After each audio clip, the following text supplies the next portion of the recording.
الرحيم الحمد لله رب العالمين نحمده ونستعينه ونستغفره ونعوذ بالله من شرور أنفسنا ومن سيئات أعمالنا من يهده الله فلا مضل له ومن يضلل فلا هادي له أشهد أن لا إله إلا الله وحده لا شريك له وأشهد أن محمدا عبده ورسوله لا نبي ولا رسول بعده اللهم صل وسلم على نبينا محمد وعلى آله وصحبه أجمعين اللهم إنا نسألك علما نافعا ورزقا طيبا وعملا متقبلا آمين ya Rabbal Alamin.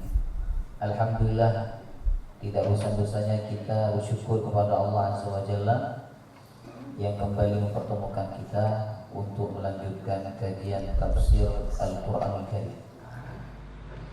Baik, jemaah rahimakumullah, kita lanjutkan tafsir surah Al-Imran. Sekarang masuk ayat 100 Surah Al-Imran ayat 137. A'udzu billahi minasy syaithanir rajim. A'udzu billahi minasy syaithanir rajim.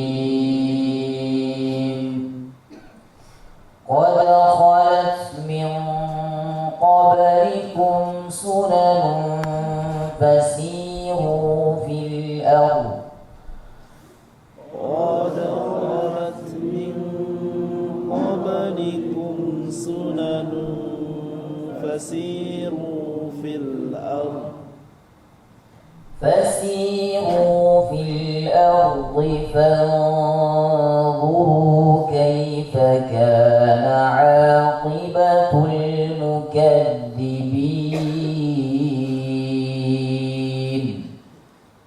فسيروا في الأرض فانظروا كيف كان عاقبة المكذبين هذا بيان للناس وهدى وموعظة للمتقين هذا بيان للناس وهدى وموعظة للمتقين ولا تهنوا ولا تحزنوا وأنتم الأعلون إن كنتم مؤمنين ولا تهنوا ولا تحزنوا وأنتم الأعلون إن كنتم مؤمنين إن يمسسكم قرح فقد مس القوم قرح مثله إن يمسسكم قرح فقد مس القوم قرح مثله وتلك الأيام نداولها بين الناس وليعلم الله وتلك الأيام نداولها بين الناس وليعلم الله الذين آمنوا ويتخذ منكم شهداء وليعلم الله الذين آمنوا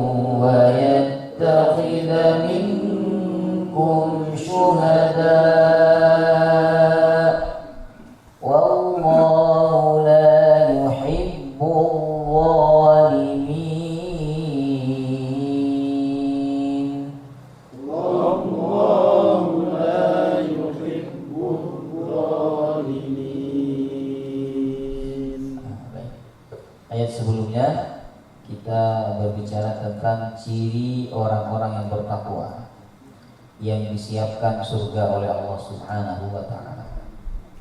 Cirinya pertama apa?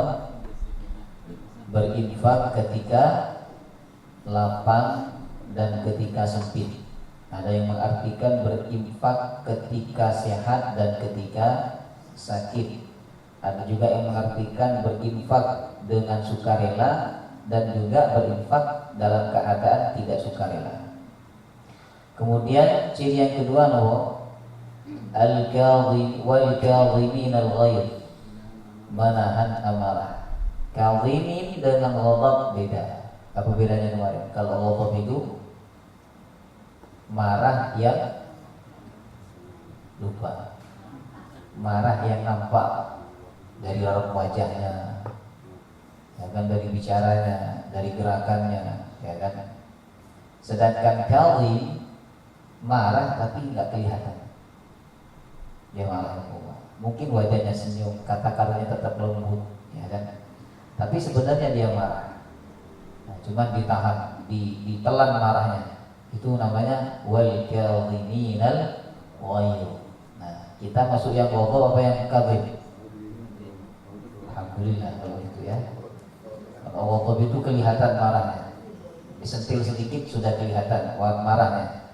Dari raut wajahnya, dari dari ucapannya. Baik, kemudian ciri yang ketiga adalah wal 'afina 'anil nas, memaafkan manusia. Agar kita bisa menelan amarah kita, tidak nampak, tidak meledak Bapak ini.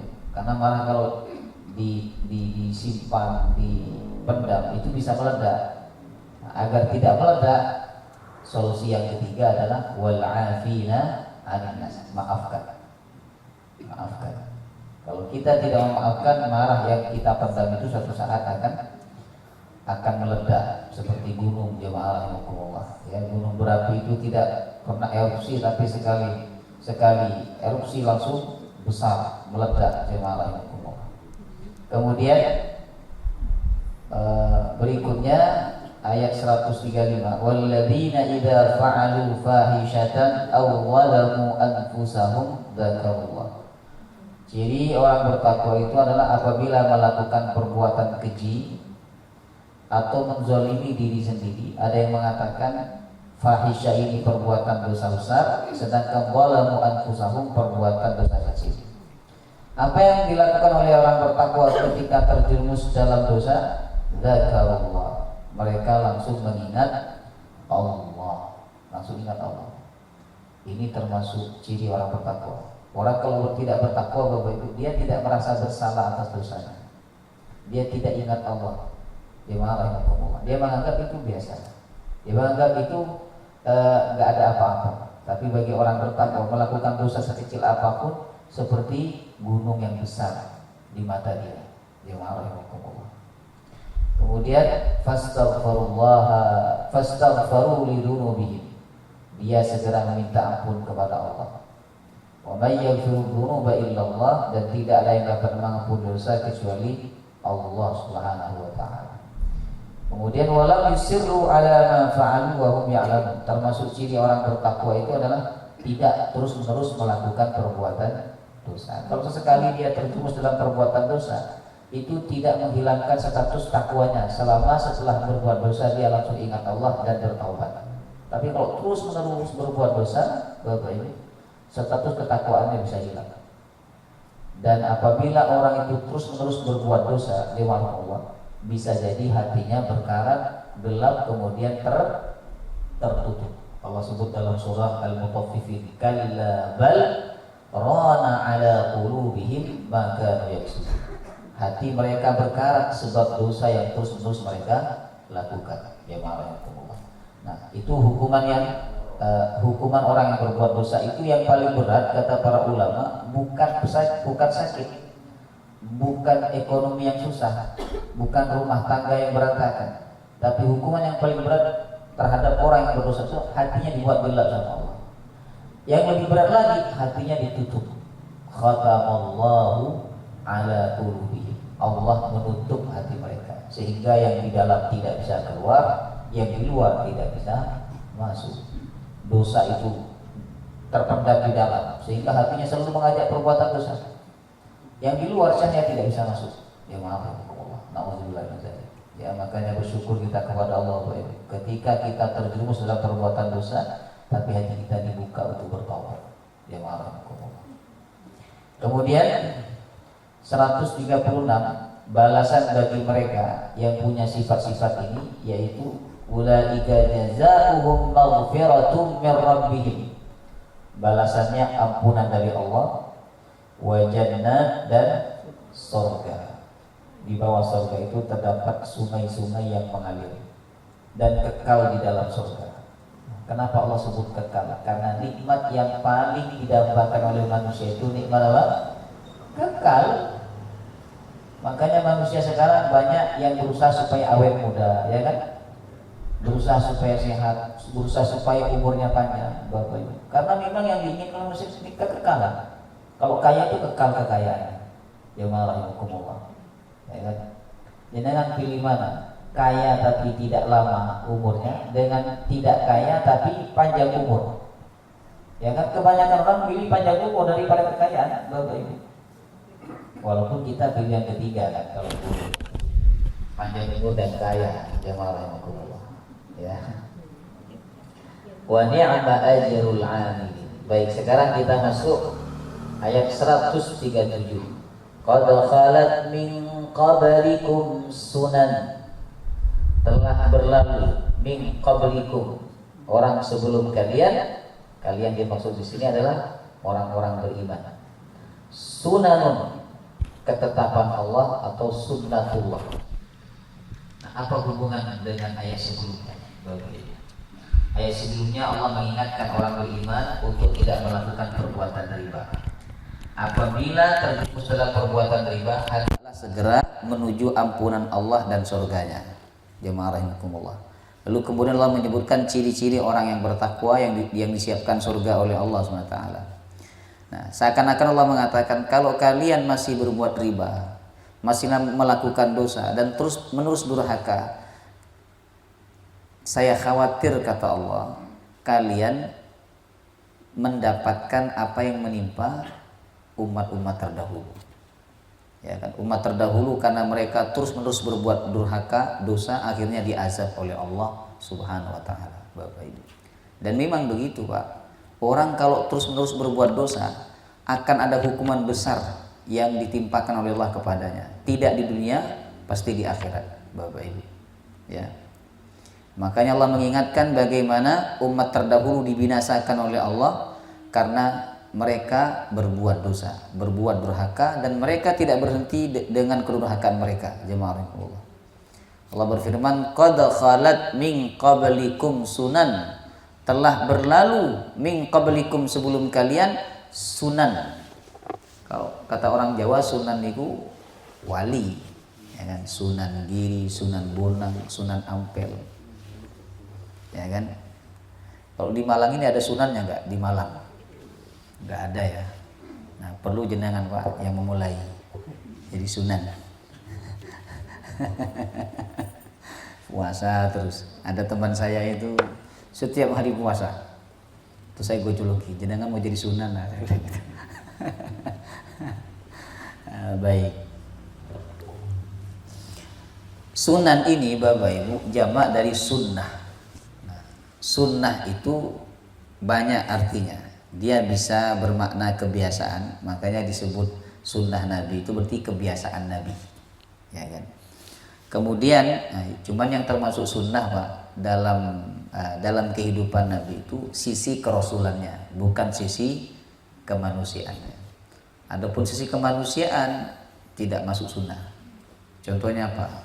Apa yang dimakan oleh Nabi, apa yang dipakai oleh Nabi, kendaraan apa, rumahnya seperti apa, itu bukan sunnah, tapi sisi kemanusiaan. Yang sunnah itu adab biasanya Pak. Adab, kalau makan itu adab makannya, berpakaian adab berpakaian, rumah itu adab masuk rumah. Jemaah rahimakumullah. Sebenarnya Bapak Ibu, kita ini bisa mendulang pahala yang banyak, tidak harus umroh, enggak harus umroh. keseharian kita itu bisa kita dapat pahala yang banyak. Kita makan sehari semalam berapa kali, Pak?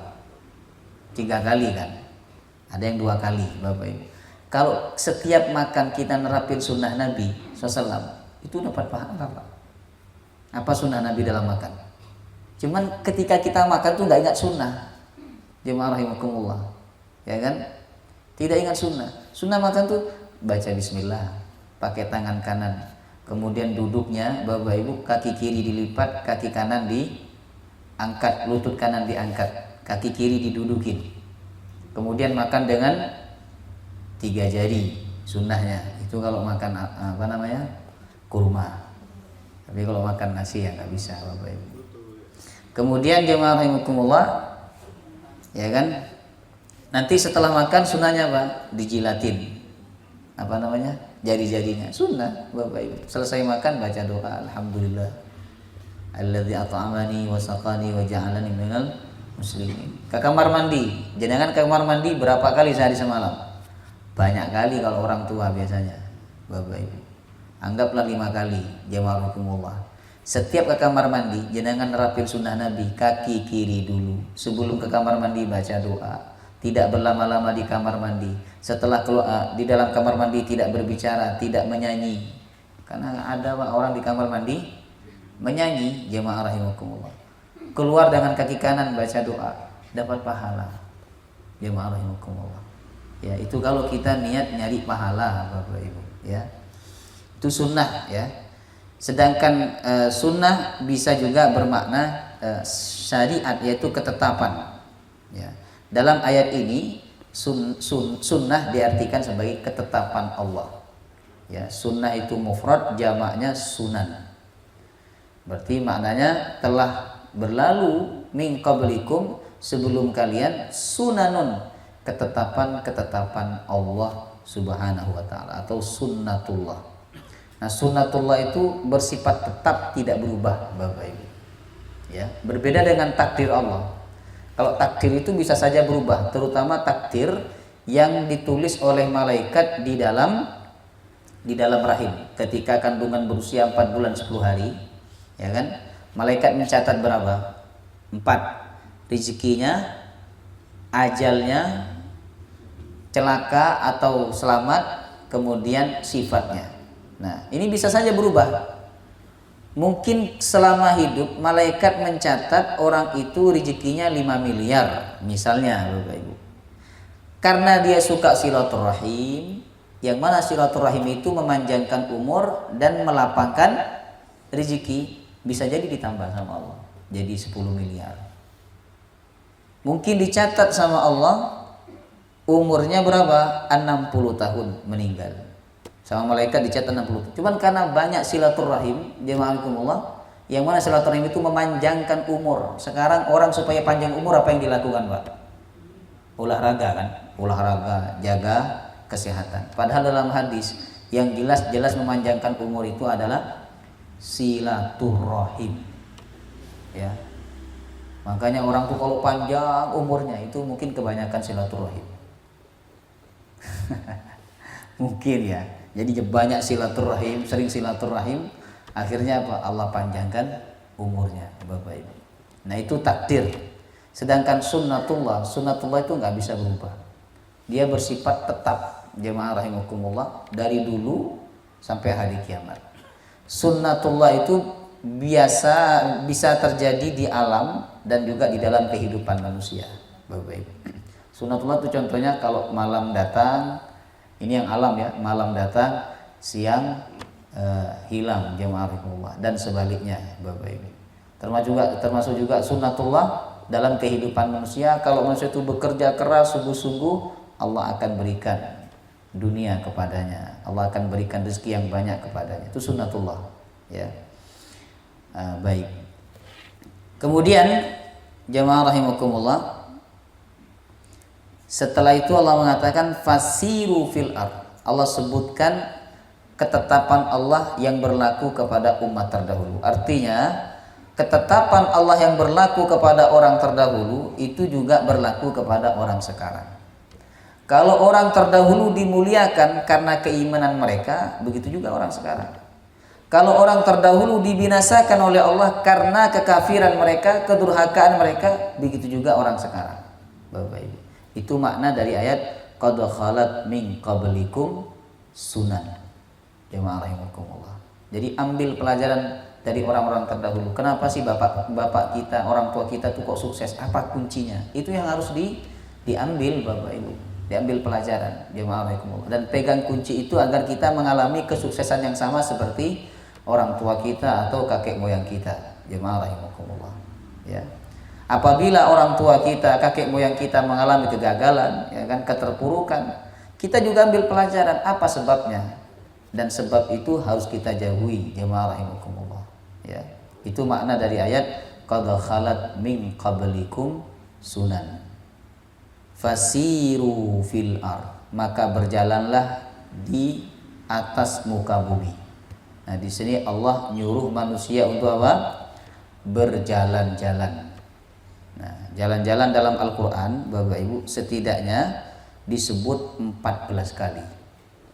Jalanlah kalian di muka bumi, tidakkah kalian berjalan di muka bumi? Jadi banyak ayat-ayat yang menyebut tentang perintah berjalan. Jemaah rahimakumullah. Ya.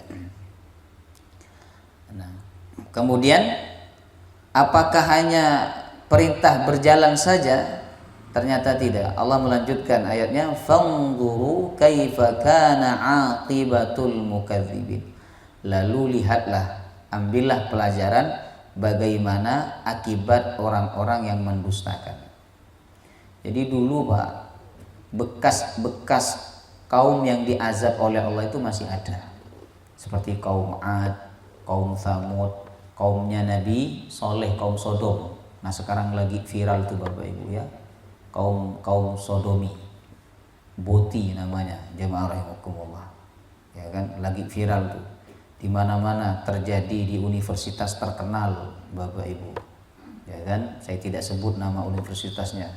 Bahkan terjadi juga kepada seorang pendakwah, jemaah rahimakumullah. Bahkan juga terjadi di kalangan pemerintah, pejabat Bapak Ibu. Nah, itu. Jadi itu penyakit lama yang muncul kembali, Pak.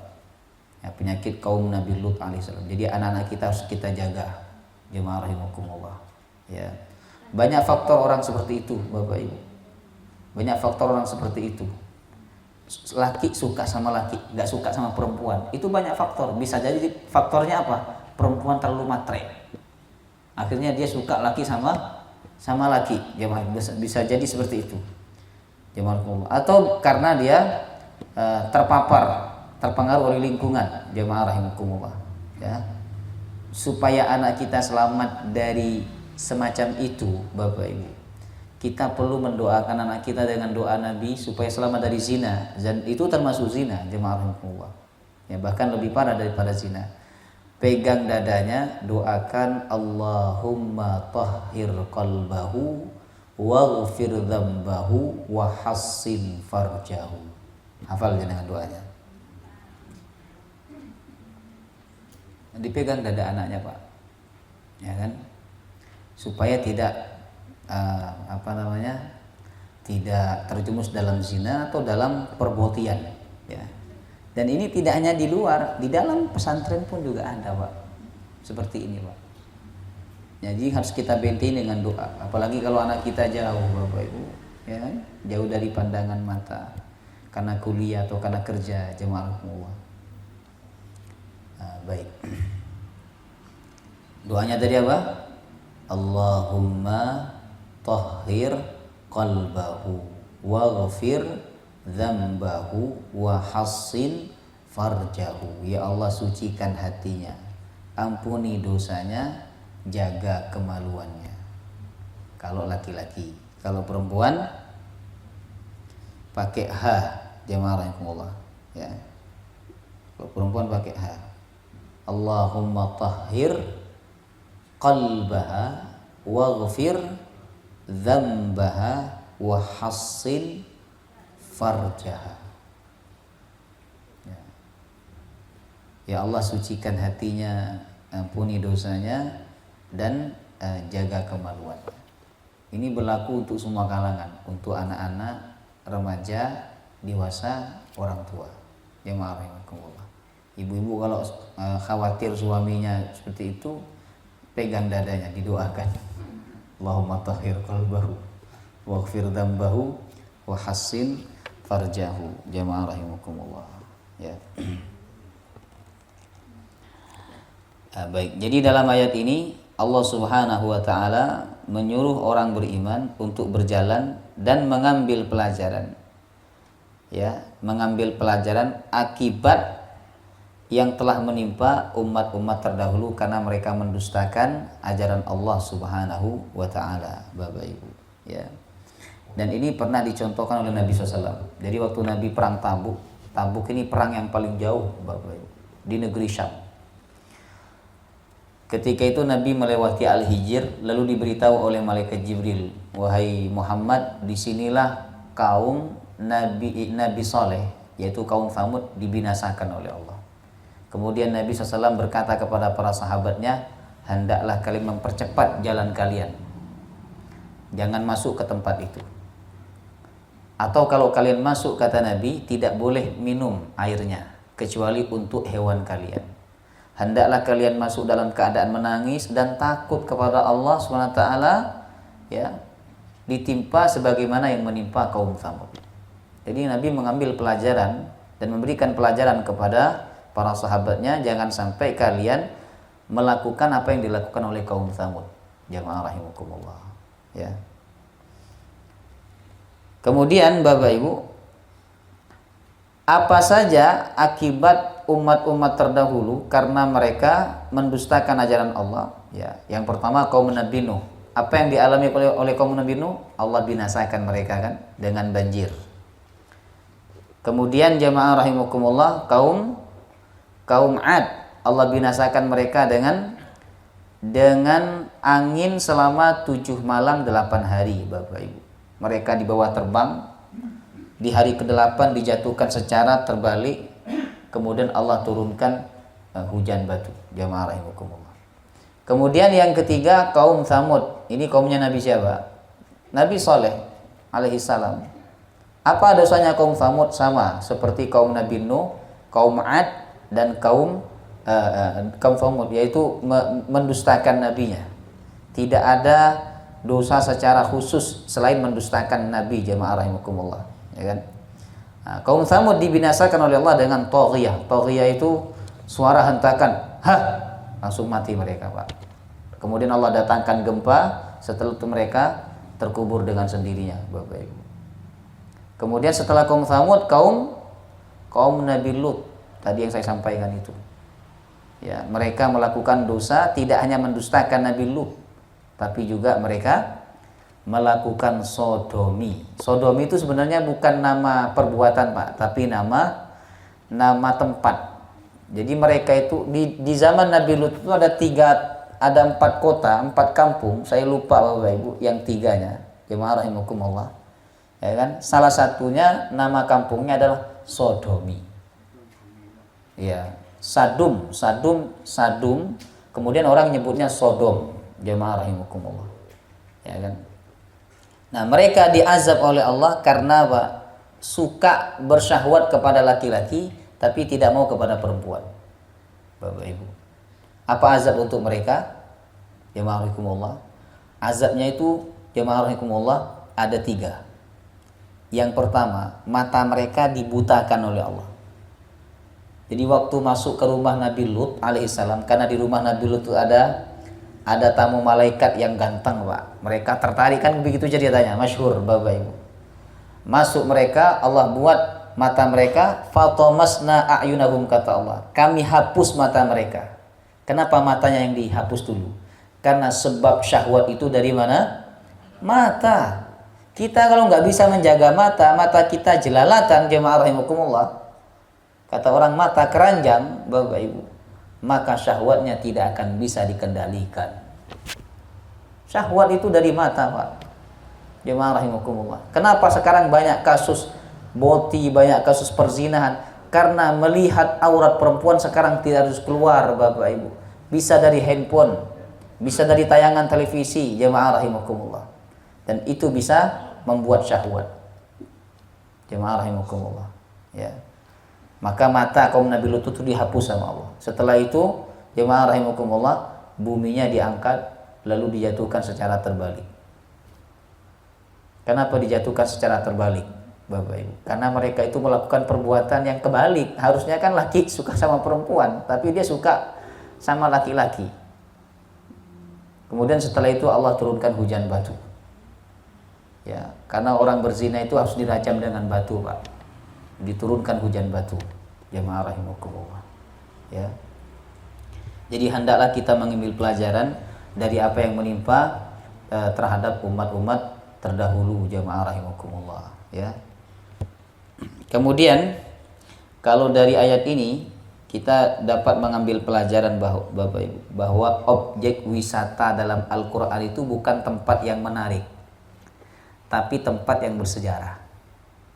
Nah, sehingga saat itu kita bisa menambah wawasan dan menambah kekuatan spiritual, Pak.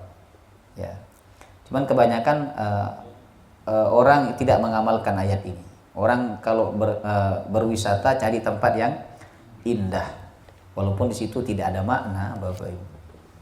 Tidak ada wawasan yang didapatkan, hanya ketenangan saja, kepuasan pandangan saja, jemaah Allah. Yang melakukan seperti ini, Pak, zaman sekarang sinten? Arkeolog, ya kan. Orang-orang yang jurusannya arkeologi, dan itu jurusan yang jarang, Bapak Ibu. Sekelas itu paling 4 orang, 5 orang, jemaah rahimakumullah. Anak-anak sekarang ini nggak tertarik dengan jurusan neliti barang-barang antik itu, jemaah rahimakumullah. Mereka tertarik dengan jurusan apa? Komputer, ya, bisnis, macam-macam lah, mesin dan sebagainya. Nah, sehingga ilmu itu jarang, jemaah rahimakumullah. Nah, arkeolog biasanya mengamalkan ayat ini, Bapak Ibu. Mereka berjalan ke luar negeri, cari peninggalan orang-orang terdahulu, diteliti. Dan saya punya kenalan, jemaah rahimakumullah, salah satu jemaah di Telogong, Mas, Bapak Ibu. Dia dosen arkeologi, jemaah rahimakumullah. Dan di rumahnya itu banyak benda-benda antik, benda-benda peninggalan zaman dahulu. Mulai dari kacanya, kemudian batu bebatuan, jemaah rahimakumullah. Dan dia cerita, ini Ustadz kalau malam bunyi tung tung tung, katanya, kalau malam. Terus saya bilang, nggak takut jenengan? Wah, sudah biasa, katanya. Baik. Nah, jadi destinasi wisata dalam Al-Quran itu bukan tempat yang indah, tapi tempat yang ada sejarahnya, jemaah rahimakumullah. Sehingga kita bisa mengambil pelajaran, Bapak Ibu, ya. Kemudian dari ayat ini, jemaah rahimakumullah, kita juga bisa mengambil pelajaran bahwa ketika kita berjalan-jalan, ya, melihat-lihat, hendaklah kita mengambil pelajaran. Misalnya kita lewat kuburan, ambil pelajaran bahwa hidup itu tidak kekal, jemaah rahimakumullah. Ya, ketika ada orang kecelakaan, ya kan, kita ambil pelajaran, ya kan, bahwa musibah itu sudah ditetapkan oleh Allah Subhanahu wa taala. Kemudian hadza bayanul linnas. Ini yang dimaksud ini adalah Al-Qur'an. Al-Qur'an ini, kadang Al-Qur'an ditunjuk oleh Allah dengan itu di surah Al-Baqarah, dzalikal kitab. Nah, di ayat ini Allah menunjuk dengan kata hadza. Ini, kalau ditunjuk ini berarti Al-Qur'an itu dekat dengan kehidupan manusia. Tidak ada kitab suci, Bapak Ibu, yang mana sama dengan fitrah manusia, tidak bertentangan dengan fitrah manusia kecuali Al-Quran. Jemaah rahimakumullah. Ya. Bayanul linnas, penjelasan yang nyata, yang terang, linnasi, bagi manusia. Al-Quran itu jelas sekali bagi manusia. Makanya yang menjadikan Al-Quran sebagai penjelasan, sebagai data, tidak hanya orang Islam, ya kan? Non-Muslim pun menjadikan Al-Quran sebagai bayan, Bapak Ibu. Dan mereka banyak menemukan dalam penelitian mereka, penemuan modern, Bapak Ibu, itu data awalnya daripada Al-Quranul Karim, jemaah rahimakumullah, ya. Jadi Al-Quran data semua, Pak. Makanya orang kalau neliti Al-Quran itu nggak selesai-selesai, Bapak Ibu. Banyak sisi yang bisa diteliti daripada Al-Quranul Karim, jemaah rahimakumullah. Wa hudan, dan Al-Quran juga sebagai petunjuk. Hudan ini isim masdar, Pak.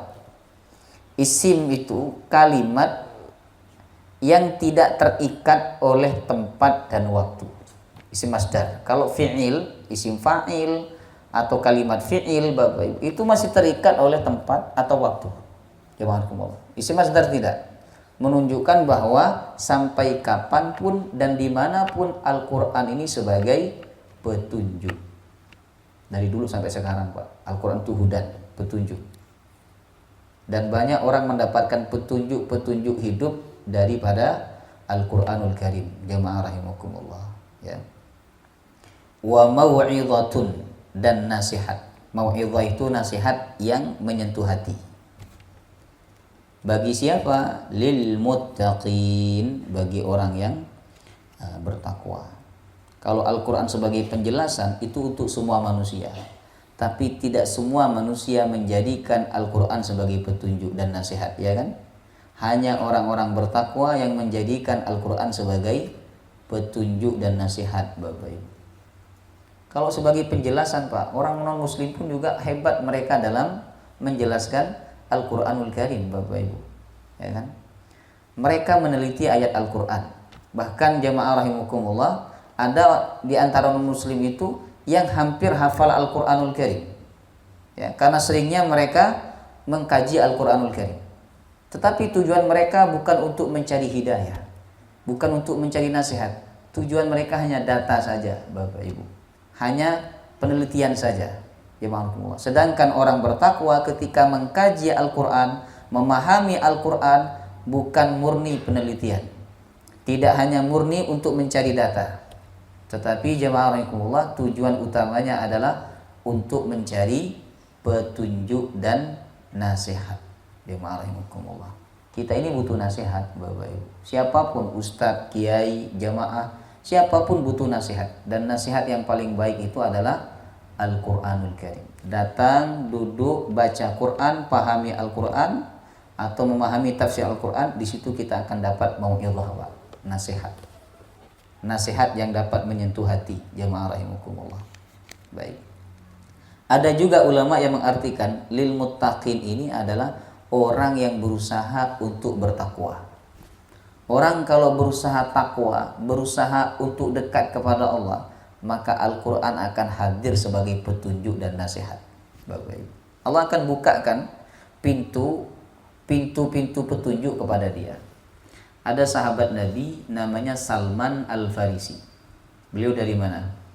Persia, Pak. Ya. Kenapa bisa sampai kepada Nabi dan beriman menjadi sahabat Nabi yang kemudian menjadi pelopor utama dalam menangnya perang Khandaq, Bapak Ibu? Ya kan?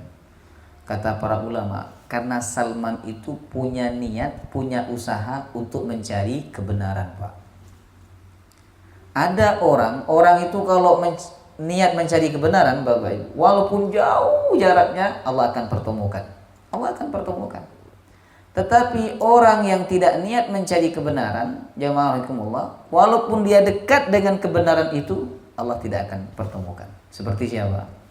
Abu Talib, Abu Jahal, Abu Lahab, sehari-hari mendengarkan Al-Quran, hidup bersama Nabi SAW, tapi hidayah tidak masuk ke dalam hatinya, karena dia tidak niat cari kebenaran, Bapak Ibu. Samalah dengan kita. Kita ini Pak, kalau berangkat dari rumah tadi, niatnya apa? Cari ilmu, cari hidayah, cari nasihat, Allah akan kasih. Tapi kalau kita berangkat niatnya bukan karena itu, Allah akan palingkan hidayah, nasihat dan ilmu daripada kita. Jamaah rahimakumullah, ya. Baik. Ini tujuan Al-Quran diturunkan oleh Allah, Bapak Ibu. Hudan sebagai petunjuk, yang kedua mau'izah sebagai nasihat, ya. Kemudian jemaah rahimakumullah, saya juga menyayangkan, ya, ada sebagian orang baca Quran kemudian disawer-sawer, Bapak Ibu. Ya, pernah lihat nggak jenengan? Orang baca Quran tapi di sawer-sawer seperti artis, jemaah rahimakumullah, ya kan? Sehingga orang terpukau kepada Al-Quran bukan karena sebagai petunjuk, tapi karena suaranya dia, Bapak Ibu, ya. Nah, itu sebenarnya melenceng daripada tujuan Al-Quran diturunkan, jemaah rahimakumullah, ya. Kemudian ayat 139, wala tahinu wala tahzanu, janganlah kalian merasa lemah, Tahinu ini dari kata wahan. Wahan itu sesuatu yang kuat tapi kemudian melemah, seperti tulang. Tulang kan sifatnya keras, tapi ketika dia melemah itu namanya wahan. Baik. Makanya orang yang sudah tua itu disebut dengan wahnun. Karena tulangnya yang awalnya kuat menjadi lemah, jamaah rahimakumullah, ya kan? Wala tahinu, janganlah engkau merasa lemah wahai orang-orang beriman. Wala tahzanu, dan jangan engkau bersedih. Wa antumul a'laun, kalian adalah orang-orang yang tinggi derajatnya. In kuntum mu'minin, jika kalian beriman. Apa hubungan ayat ini dengan sebelumnya? Sebelumnya kita belajar tentang perang Uhud. Ketika perang Uhud, Bapak Ibu, orang beriman itu mengalami kekalahan. Ya kan? Madinah saat itu berkabung, jemaah rahimakumullah. Karena ada 70 korban yang mati syahid dalam perang Uhud, Bapak Ibu. 70 itu banyak sekali, jemaah rahimakumullah. Termasuk paman Nabi yang bernama Hamzah bin Abdul Muthalib. Sehingga orang beriman saat itu merasa apa? Lemah, Pak. Merasa lemah. Ya kan? Jenengan kalau kalah kan pasti merasa lemah, Bapak Ibu. Ya. Yang kedua, jemaah rahimakumullah, mereka merasa sedih sekali karena ada 70 orang yang mati syahid. Maka sama Allah diingatkan, kata Allah, janganlah kalian merasa lemah. Janganlah kalian merasa sedih. Kalian itu orang yang mulia. A'laun itu orang yang tinggi. Jemaah rahimakumullah. Ada sebagian ulama mengatakan, Bapak Ibu, ya, bahwa orang muslim, orang mukmin itu tinggi kedudukannya di akhirat kelak.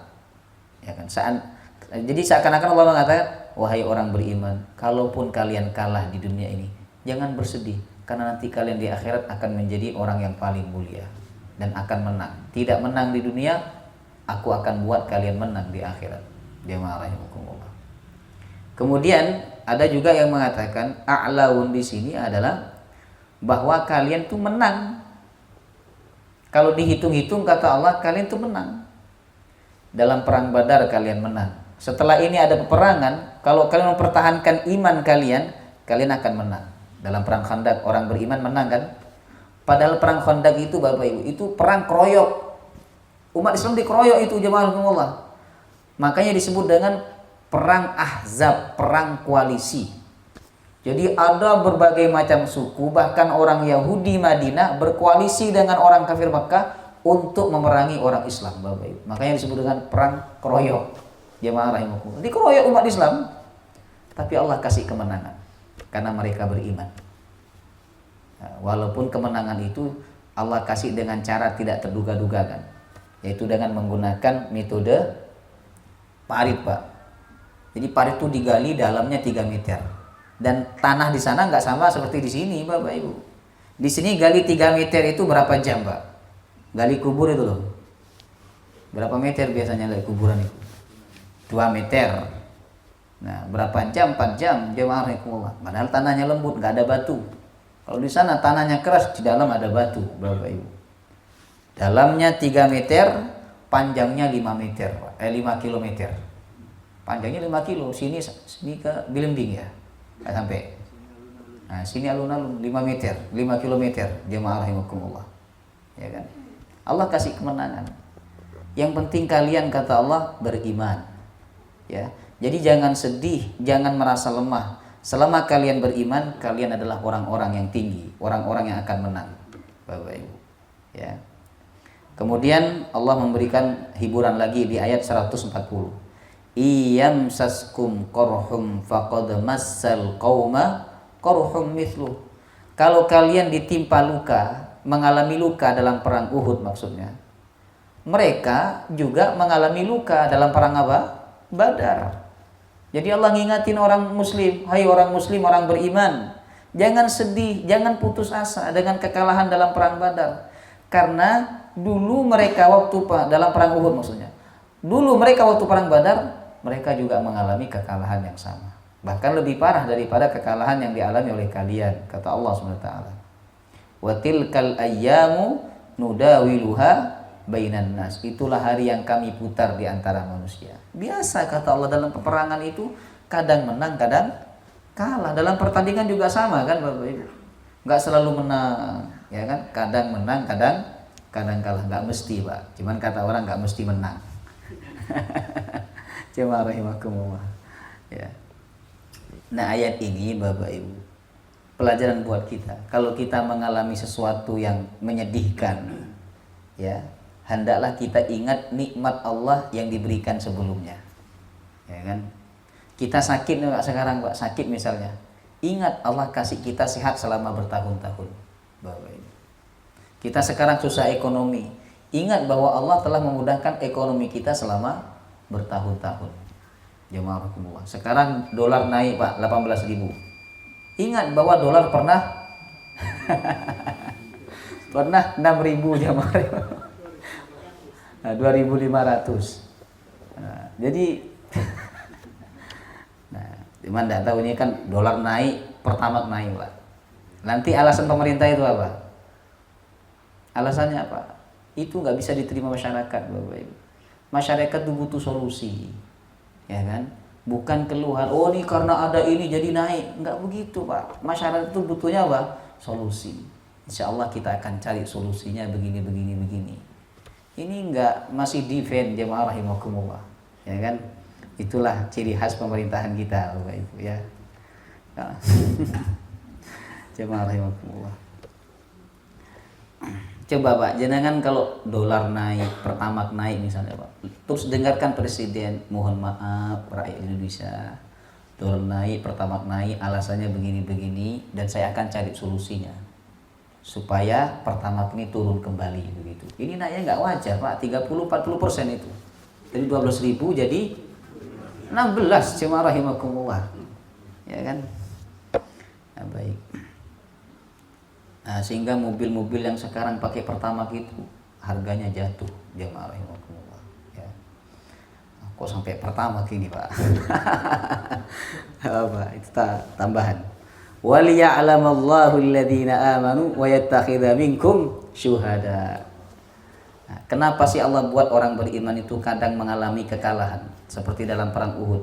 Supaya Allah tahu siapa yang betul-betul beriman Bapak Ibu. Karena dalam suasana yang sulit itu kelihatan siapa yang beriman, siapa yang munafik.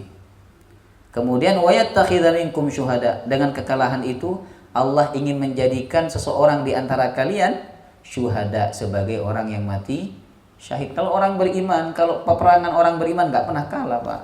Mana ada yang mati syahid? Jemaah rahimakumullah.